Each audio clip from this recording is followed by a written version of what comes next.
ከኢቲቪም 7 ወደ ሰዓቱ የስፖርት ዘገባዎችን እናልፋለን። ሲንቄ ባንክ የስፖርት ዘገባችን የክብር አጋር ስለሆነም ከልብ ነው የምናመሰግነው። በ24ኛው ሳምንት የኢትዮጵያ ፕሪሚየር ሊግ ዛሬ በተደረጉ ጨዋታዎች አርባ ምንጭ ከተማ ከኢትዮጵያ ንግድ ባንክ ነጥብ ተጋርተው ወጥተዋል። 9 ሰዓት ላይ በሐዋሳ ዩኒቨርሲቲ ስታዲየም በተደረገው ጨዋታ ሁለቱ ክለቦች 1-1 በሆነ ውጤት ነው ጨዋታቸውን ያጠናቀቁት። በጨዋታው ታምራት እያሱ የአርባ ምንጭን እንዲሁም ዳዊት ዮሐንስ ደግሞ የኢትዮጵያ ንግድ ባንክን ግብ ከመረብ አሳርፈዋል። ውጤቱን ተከትሎ አርባ ምንጭ ከተማ ነጥቡን 34 በማድረስ ደረጃውን ወደ 5ኛ ከፍ ያደረገ ሲሆን የበጸሎት ልዑል ሰገዱ ንግድ ባንክ ደግሞ በ32 ነጥቦች በነበረበት 9ኛ ደረጃ ቀጥሏል። የ24ኛው ሳምንት የመጨረሻ መርሃ ግብር ከ12 ሰዓት ጀምሮ እየተከናወነ የሚገኝ ሲሆን ባህር ዳር ከተማ ከኢትዮጵያ ቡና ያደረጉት ያለው ጨዋታ ስቱዲዮ እስከገባንበት ሰዓት ድረስ ቸርነት ጉግሳ ባስቆጠራት ግብ አማካይነት ባህር ዳር ከተማ 1-0 እየመራ ይገኛል። ጨዋታው 70 ደቂቃዎችን ተሻግሯል። ወደ ቀጣዩ ዜናችን እናልፋለን። ኢትዮጵያ በአትሌቲክስ ውድድሮች ከደመቀችባቸው ርቀቶች መካከል የ10,000 ሜትር ርቀት በግንባር ቀደምትነት ይነሳል። ሆኖም ይህ ርቀት ከዓለም አቀፍ የውድድር መድረኮች እየራቀ መምጣቱ ደግሞ በአትሌቲክስም ሆነ በኢትዮጵያ አትሌቶች ላይ ስጋት እየፈጠረ ይገኛል። የኢቢሲ የአትሌቲክስ ጉዳዮች ተንታኝ ኢንስትራክተር መሰረት መንግስቱም ከማራቶን በላይ የደመቅንበት ይህ ርቀት እጣ ፋንታን ለማስቀጠል ከመንግስትና ከተለያዩ ከሚመለከታቸው አካላት የቅንጅት ስራዎች ያስፈልጋሉ ብሏል። አብርሃም አድማሱ ተጨማሪ ዘገባ አለው። ኢትዮጵያ በአትሌቲክስ ዘርፍ ከፍ ባለ ደረጃ የደመቀችው በመካከለኛና ረዥም ርቀቶች ነው። በተለይም ደጋግማ ወርቅ፣ ብርና ነሐስን በኦሎምፒክ ብሎም በዓለም ዋንጫ እንዲሁም በሌሎች መድረኮችም ታሪክ የሰራችበት የ10,000 ሜትር ታሪክ ከፍ ያለ ቦታ ይወስዳል። ከ1968 ሜክሲኮ ኦሎምፒክ በማሞ ወልዴ ብር በማግኘት የጀመረው ታሪኳ ዳግም በሜክሲኮ 1980 በምሩጽ በወርቅ ከፍ ብሏል። ከዚያ ጊዜ ወዲህ ኢትዮጵያ በኦሎምፒክ 6 ወርቅ፣ 4 ብርና 6 ነሐስ በወንዶቹ እንዲሁም ከ1992 ጀምሮ ከደራርቱ እስከ አልማዝ 5 ወርቆች፣ 2 ብርና 4 ነሐስ ሜዳሊያዎችን በሴቶቹ አሳክታለች። በዓለም ዋንጫም ቢሆን በሁለቱም ጾታ 9 ወርቆችን ስታገኝ በወንዶች 6 ብርና 5 ነሐስ በሴቶች 9 ብርና 5 ነሐሶችንም አግኝታለች። የኢቢሲ የአትሌቲክስ ጉዳዮች ተንታኝ ኢንስትራክተር መሰረት መንግስቱም 10,000 ከማራቶንም በላይ የኢትዮጵያን ገጽታና የአትሌቶቻችንን ብርታት በዓለም የተገለጸበት እንደሆነም ይገልጻሉ። 10,000 ከማራቶንም በላይ ሰው ያፈራንበት ከማራቶንም በላይ የደመቅንበት በተደጋጋሚ ሁለት ወርቅ ለሶስተኛ ወርቅ ጭምር ጥረት የተደረገበት ስለሆነ ይህን ያህል ኢትዮጵያ ዶሚኔት አድርጋ መምጣት ከቻለች ለምንድን ነው እንደውም ያልተዘከረው የሚል ሁሉ የሚቆጭበት ሁኔታ አለ። ለኔ ኦልሞስት የኛ ብቻ እስኪመስል ድረስ ከ1980ዎቹ ጀምሮ ኦልሞስት እስከ 2020 ድረስ ኦልሞስት የበላይነቱ ገዝፎ እንዲታይና እንዲዘገብ ሆኗል። ታዲያ ኢትዮጵያን ብቻ ሳይሆን አህጉር አፍሪካንም በተለይም የምስራቁን ክፍል በውጤት ያደመቀው ይህ ርቀት አስቀድሞ ከዳይመንድ ሊግ አሁን ደግሞ ከሌሎችም ዓለም አቀፍ የውድድር መድረኮች እየጠፋ ነው። ይህም ለኢትዮጵያ አትሌቲክስና ለኢትዮጵያን አትሌቶችም ስጋት ሆኗል። የኛ የሚለውን ነገር ላው ላይ አተኩረን አለመስራታችንና በሚገባው ደረጃ አለመንከባከባችን ዋናው ችግር ነው ብዬ ነው የማስበው። ለምሳሌ ስፖርት ዲፕሎማሲን ብንወስድ 10,000 እና ኢትዮጵያ የሚል መዘከር ነበረበት። ረጅም ርቀትና ኢትዮጵያ መዘከር ነበረበት። በተደጋጋሚ ደግሞ ከ5 እስከ 6 የማይበልጡ ሰዎች ለዘመናት መልሰው ሲያሸንፉ የነዛ ሰዎች መሸነፍ ዜና ይሆናል እንጂ ማሸነፋቸው ብርቅ የማይሆንበት ሁኔታ ይፈጠርና ምን ዝም ብለን ለሱ ብቻ የሚሸልም ከሆነ የሚል አይነት አንድምታ እየፈጠረ አሰልቺነቱ እየበለጠ ለዚህ እንግዲህ አሁን ላንጃበበብን ጥቁር ጥላ ዳርጎታል። አንድ ፋክተር ይሆናል ብዬ አስባለሁ። ሌላው እኛ ራሳችን የወርልድ አትሌቲክስ ሜምበር መሆን እንጂ እዛ ውስጥ በአመራርነት ገብተን በቴክኒክ ዳይሬክተርነት ገብተን ተጽዕኖ ፈጣሪ የሆኑ ሀሳቦችን አመንጭተን በሪሰርች የሚደገፉ በተለይ ዩኒቨርሲቲዎቻችን ብዙ ጊዜ ደሴት ናቸው ብለን የምንቃወምበት በዚህ ላይ ሪሰርች እየተሰራ ለዓለም ምን እንደሚያበረክት ለሀገር ምን እንደሚያበረክት ለአፍሪካ ጭምር ምን እንደሚያበረክት በትክክል መዘከር ነበረበት። በቅርቡ በተጀመረው የግራንድ ስላም ውድድር ርቀቱ አሰልቺ ነው በሚልና ስፖንሰር አድራጊዎች ፍላጎት ማጣት ከውድድር ውጪ እንዲሆንም አድርጎታል። ውድድር ኦርጋናይዘርስ አዘጋጆቹ ያንን እድል አይፈጥሩልህም።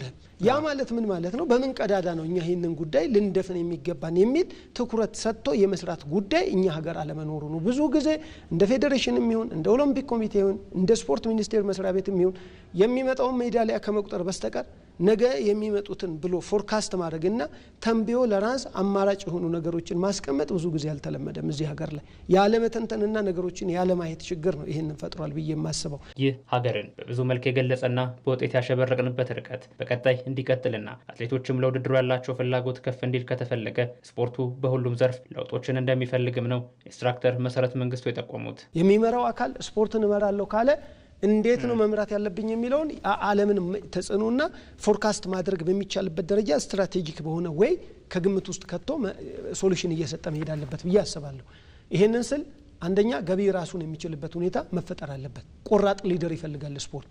ቆራጥ ሊደር ማለት ከተደጓሚነት ድርጎ ከሚጠብቅ ስርዓት መውጣት አለበት። የመንግስት ድጎማ አያዋጣኝም ብሎ ማሰብ አለበት። ለኔ አሁንም ስፖርት የህዝብ ነው። ህዝቡ ትከሻ ላይ ማረፍ አለበት። ትሬኒንግ የምናደርግበት ልምምድ የምንሰራበት ትራክ ሰሩልን ነው የመጀመሪያ የነ ሰለሞን ጥያቄ።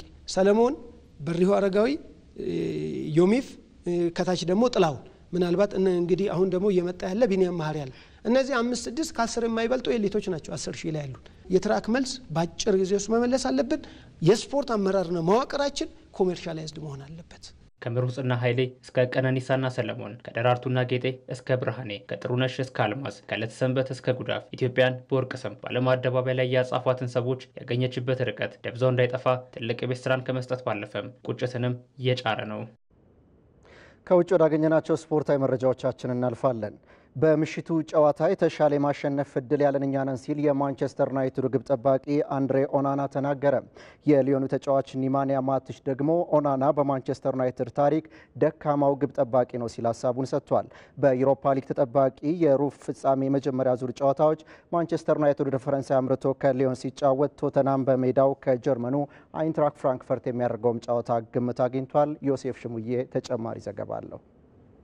በአውሮፓ ሊግ ተጠባቂ የሩብ ፍጻሜ ፍልሚያ ማንቸስተር ዩናይትድ ወደ ፈረንሳይ አቅንቶ ሊዮንን ይገጥማል። በፕሪሚየር ሊጉ የደረጃ ሰንጠረዥ 13ኛ ደረጃ ላይ ለሚገኘው ማንቸስተር ዩናይትድ ከዚህ ውድድር አንዳች ነገር ማሳካት የውድድር ዓመቱን የተሻለ ለማድረግ ብቸኛ እድሉም ነው። የሩበን አሞሪም ስብስብ በፕሪሚየር ሊጉ ደካማ ጉዞም ቢያደርግም በአውሮፓ ሊግ ግን ሽንፈት ያላስተናገደ ብቸኛው ስብስብም ነው። ከ6 ጨዋታዎች 5ቱን አሸንፎ በአንዱ አቻም ተለያይቷል። ሪያል ሶሲዳድን 4-1 የረታበት ጨዋታ ደግሞ ለዋንጫው ከፍተኛ ግምት እንዲሰጠው አድርጓል። በእርግጥ ሊዮንም ቢሆን በሜዳው የሚቀመስ ቡድን አይመስልም። በአውሮፓ መድረክ ውድድሮች ሜዳው ላይ ካደረጋቸው 28 ጨዋታዎች የተሸነፈው በ3ቱም ብቻ ነው። ከተጠባቂው ጨዋታ አስቀድሞም የቃላት ጦርነቱ በሁለቱም ቡድኖች በኩል ተጧጡፏል። የቃላት ልውውጡ ጀማሪ የቀያዩ ሰይጣኖቹ ግብ ጠባቂ አንድሬ ኦናናም ነበር። ግብ ጠባቂው ስለ ጨዋታው ሲጠየቅ በጨዋታው ዝቅተኛ ግምት የሚሰጠው ለሊዮን ነው። ቀላል ጨዋታ ባይሆንም እኛ ከነሱ በብዙ ርቀት የተሻለን እንደሆንን መናገር ይቻላል ሲልም ተደምጧል።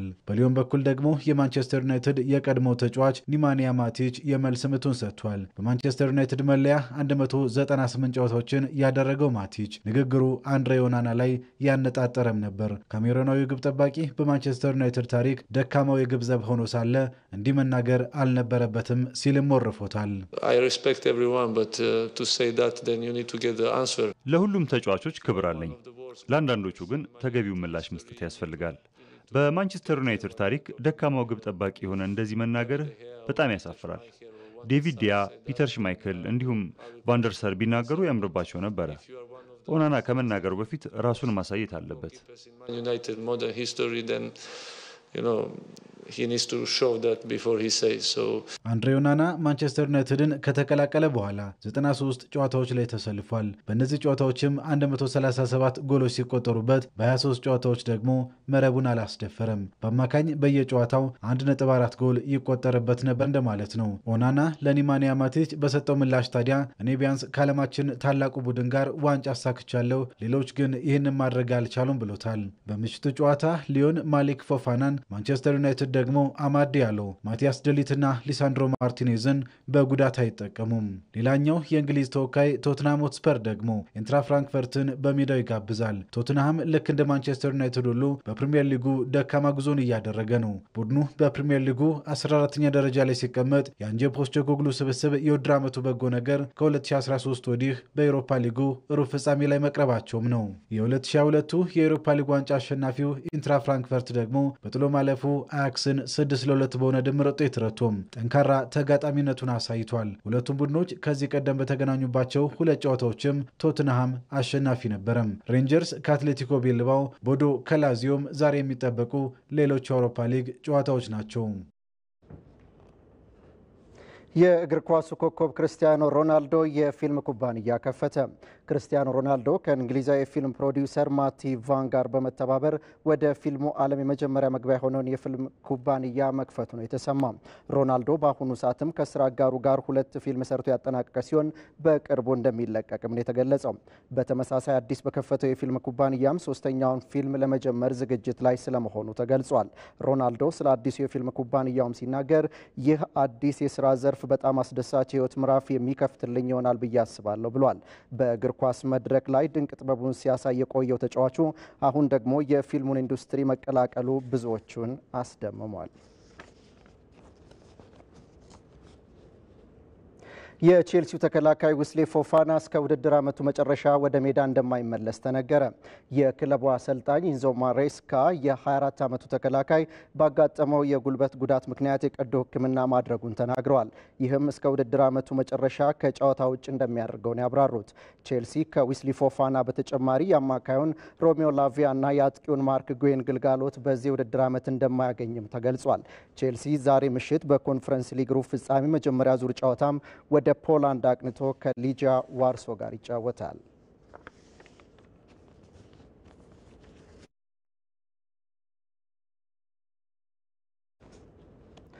ሙሐመድ ሳላህና ቨርጂል ቫን ዳይክ በሊቨርፑል ለተጨማሪ ዓመታት የሚያቆያቸውን ውል ለመፈረም ተስማምተዋል ተባለ። ሁለቱ ተጫዋቾች ጨምሮ በእንግሊዛዊ ትሬንት አሌክዛንደር አርኖልድ በአንፊልድ ያላቸው ውል በዚህ ዓመት የሚጠናቀቅ ሲሆን የክለቡ ደጋፊዎችንም ስጋት ውስጥ ከቶ እንደነበር አይዘነጋም። በ2017 ሊቨርፑልን የተቀላቀለው ግብፃዊ አጥቂ መሐመድ ሳላም ስሙ ከሳውዲ አረቢያ ክለቦች ጋር ሲያያዝ ቢቆይም አሁን ላይ በአንፊልድ እስከ 2027 የሚያቆየውን ውል ለመፈራረም መስማማቱ ተገልጿል።